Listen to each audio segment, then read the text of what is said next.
Et je vais lire un dernier poème. J'ai été touchée d'entendre que Joël Naïm avait travaillé avec Rachid Koraïchi. Moi aussi, j'ai travaillé avec Rachid. On a fait un livre ensemble il y a 10-15 ans qui s'appelle... voilà, j'ai écrit 98 poèmes quand même, tout petit, qui s'appelait Tu es mon amour depuis tant d'années. Mais là, c'est un poème que j'ai écrit. Rachid Koraïchi a demandé à 7 écrivains d'écrire un texte lié à l'assassinat des 7 moines de Tibérine. Et donc, il a fait un livre, un très beau livre où il a fait des images pour chacun de ses textes et il les a fait traduire en arabe. Et donc, c'est un très beau livre publié chez Actes Sud. Moi, j'ai fait un texte qui s'appelle La coupe.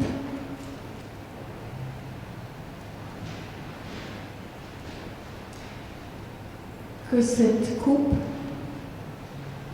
s'il est possible, que cette coupe s'éloigne de moi.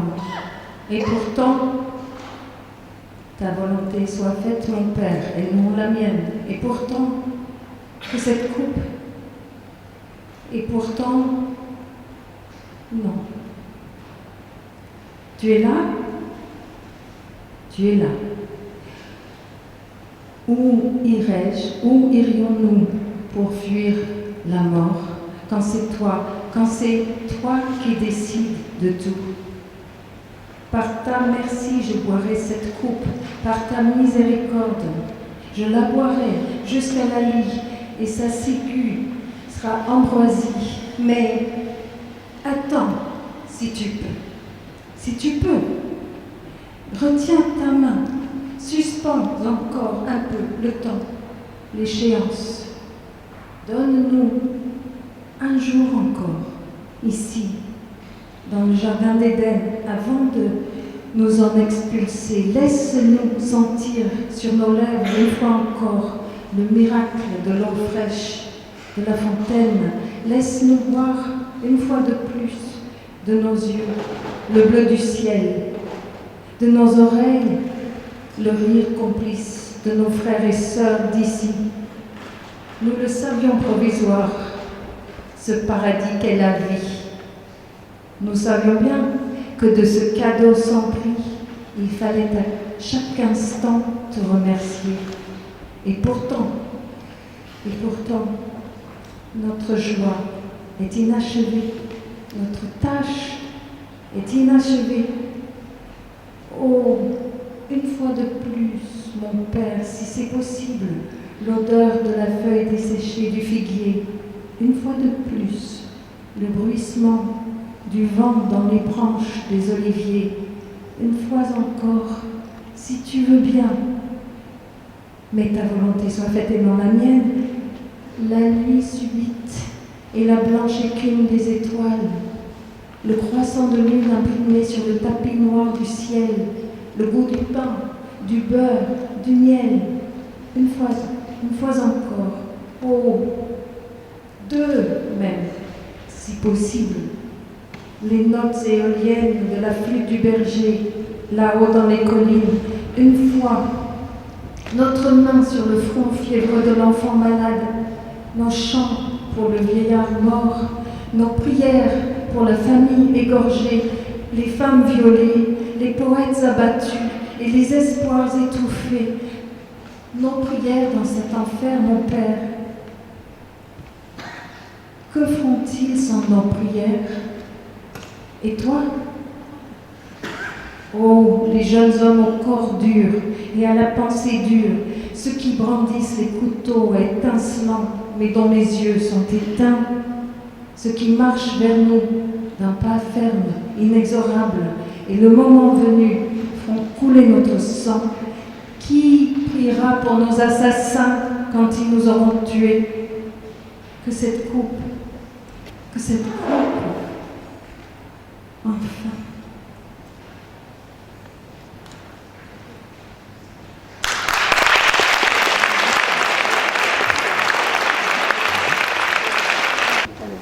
Marlène, où es-tu? C'est beau, ça, Marlène, hein? Voilà, regarde, tu vas t'accompagner là. On arrive à la fin, là, il y a du mou dans les passages. Mais c'est bien, il y a de la chair, il y a du sang. C'est une mélodie, vous m'entendez? Oui. C'est une mélodie chassidique, c'est-à-dire d'Europe de l'Est, de ces gens très pieux qui dansent beaucoup. Et c'est un psaume. Et voilà. Zahor davar le'avadecha al asher yichalduni zot נחמתי בעוני כי אמרת חכי ידני זאת נחמתי בעוני כי אמרת חכי ידני זרים הניצוני עד מאוד מתורת חלון עתידי מתורת חלון עתידי זרים הניצוני עד מאוד מתורת חלון עתידי מתורת חלון עתידי זכר דבר לעבדך על אשר ייחלתוני זאת נחמתי בעוני כי אמרת חכי ידני זאת נחמתי בעוני אמרת חכי ידני זרים הליצוני עד מאוד מתורת חלון עתידי מתורת חלון עתידי מתורת חלון עתידי.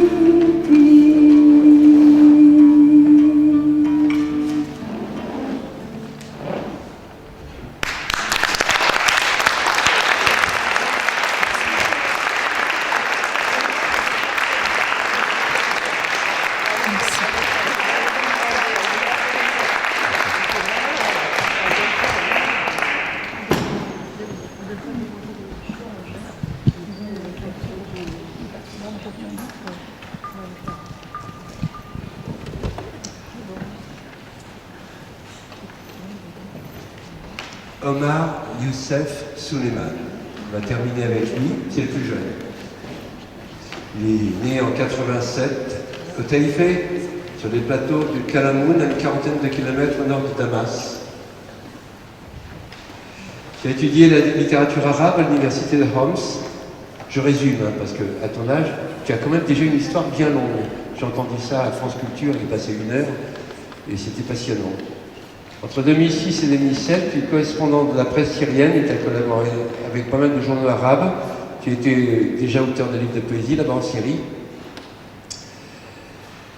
Et bien sûr, tu as participé, enfin bien sûr, c'est peut-être pas évident, mais en tout cas, tu as participé aux manifestations pacifiques dès mars 2011 à Damas, puis à Homs. Tu es de la région de Homs, je crois. Et tu as été, bien sûr, très vite recherché par les services de renseignement syriens pour éviter la prison, pour le moins. Tu rentres dans la clandestinité et tu as réussi à quitter le pays. Et tu es en France, tu es arrivé en 2012, ça fait 4 ans, bientôt 4 ans. Et tu as eu l'asile politique, assez rapidement, semble-t-il. Voilà. Tu as publié un très beau livre, je crois qu'il est ici. Et je ne crois pas, j'ai vérifié qu'il est ici. La mort ne séduit pas les ivrognes. En 2014, c'est une édition bilingue, français-arabe, aux éditions L'Oreille du Loup. Et il y a un film qui est pas... Pardon, viens parler, parce que si je suis tout seul à parler au micro, ça ne va pas là. Voilà, si tu as des choses à ajouter ou à changer. Voilà. Tu vis en région parisienne et tu poursuis tes études à l'université à Paris 8 et bien sûr, tu poursuis ton œuvre poétique. Voilà. Je voudrais te poser une question que je ne t'ai pas encore posée, pourtant on a beaucoup parlé déjà. Est-ce que tu as l'impression que ta poésie a migré avec toi, ou est-ce que c'est une autre poésie que tu as rencontrée ici, ou est-ce que c'est vraiment la même? Enfin, c'est pas seulement une question de langue, hein, une question d'inspiration, une question d'écriture. Bien sûr, c'est normal parce que là en France, ma langue a changé. Quand j'ai appris la langue française, il y a un changement entre ma langue originale, la langue arabe, et la langue française. Et en même temps, comme je vis en France depuis 4 ans, ma vie a changé, c'est normal. Et comme j'ai une mémoire de la guerre en Syrie, j'écris toujours sur la situation en Syrie. Je voudrais dire quelque chose. Hier matin, il y a un poète syrien tué par Daesh, car il écrit la poésie. Simplement parce qu'il écrit la poésie. Voilà, simplement. C'est dans une ville à l'est de la Syrie, ça s'appelle Deir ez-Zor. C'est un Je poète. connais. Voilà. Donc, très belle ville. Parce que tu as voyagé déjà là. Donc, il est un poète, un grand poète, un écrivain. Il est arrêté par Daesh il y a 6 mois. Hier, ils ont condamné à mort lui et son fils. Donc, quand j'entends cette histoire d'un ami syrien, un poète, tué par Daesh car il écrit la poésie et car, en fait, il n'est plus musulman. Et bien sûr, on va devenir complètement fou devant ce monde. Bien sûr, c'est normal que notre langue change, que notre vie complètement change. On va que la langue, on va que la poésie. Alors, je voudrais lire juste quelques poèmes très courts. سأعترف بما تريد قاتل أفكار عميل للشيطان ولله مهرب غيم من المتوسط إلى سرة حبيبتي اختر التهمة لم يعد لدينا وقت من النافذة هل ترى عيون الجنود القادحة بالألعاب النارية الدخان الذي يرسم كؤوسا في السماء كل ذلك ينتظرنا لم يعد لدينا وقت عبئ رأسي ببضع رصاصات فقط فالبارود سيلزمنا لكي نصنع الخبز لن نختلف على من يموت أولا المهم أن نشرب الشاي قبل أن تبرد جثتانا. Oui, j'avouerai tout ce que tu voudras. Je suis l'assassin des idées, un agent du diable et d'Allah, un trafiquant de nuages en Méditerranée jusqu'au nombril de ma bien-aimée. Fais ton réquisitoire, nous n'avons plus le temps. De la fenêtre, vois-tu les yeux des soldats exploser comme des feux d'artifice? Et la fumée qui reste dessine telle des vers pour trinquer dans le ciel? Oui, tout ceci nous attend. Nous n'avons plus le temps. Remplis ma tête avec quelques balles. Cette poudre nous servira aussi à fabriquer le pain. Et de nous deux, on sait déjà qui mourra le premier. Alors, buvons le thé avant que nos cadavres soient gelés. على دمشق أن تهرب المساء والبذرة المضيئة في رشفة الطين بين عواميد الكون نجوم عمياء سرر غيم والليالي مليئة بمعاطف اللاجئين سماء لطفل في المخيم تبذر الأبجدية. Damas devait être un passeur pour la fuite du soir, pour la graine illuminée dans le frisson de l'argile. Entre les colonnes de l'univers s'amassent désormais les chroniques d'étoiles aveugles, des ballons de nuages, des nuits pleines de manteaux de réfugiés. Un ciel pour l'enfant dans le camp, de où germera l'alphabet.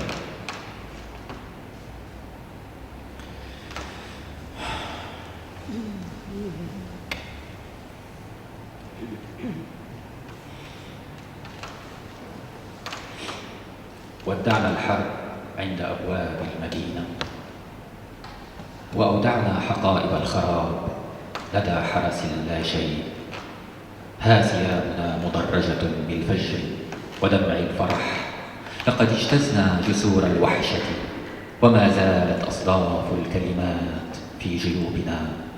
الفنارات تلوح لنا من شواطئ الجراح، وفي شراييننا أعياد الجبال. يا أصدقاء الوحل والضوء، لنا وحدنا هذه المدينة، لنا شوارع لا يملأها سوى أثر أنفاسنا على الثلج.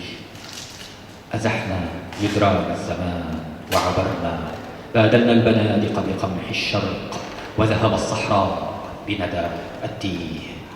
كما لو أننا نعود إلى بيت الحب الأول، نسكب خمر البدايات في أسمائنا، ونفتح صدورنا للبحر. هنا في الأرض الغريبة لا شيء سوى عراء وجودنا والطواحين.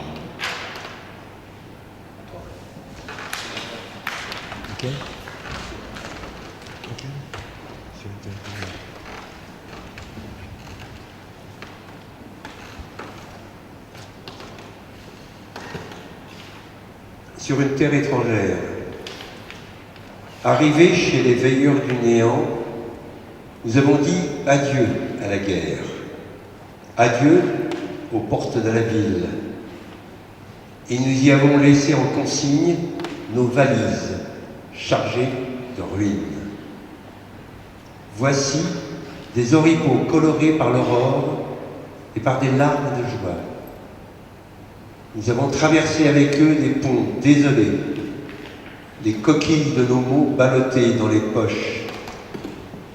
Les phares nous font signe depuis la rive des blessures, et dans nos artères, on célèbre les montagnes. Compagnons de poussière et de lumière, à nous cette ville, à nous les rues, que seul pourra combler l'empreinte de notre souffle sur la neige.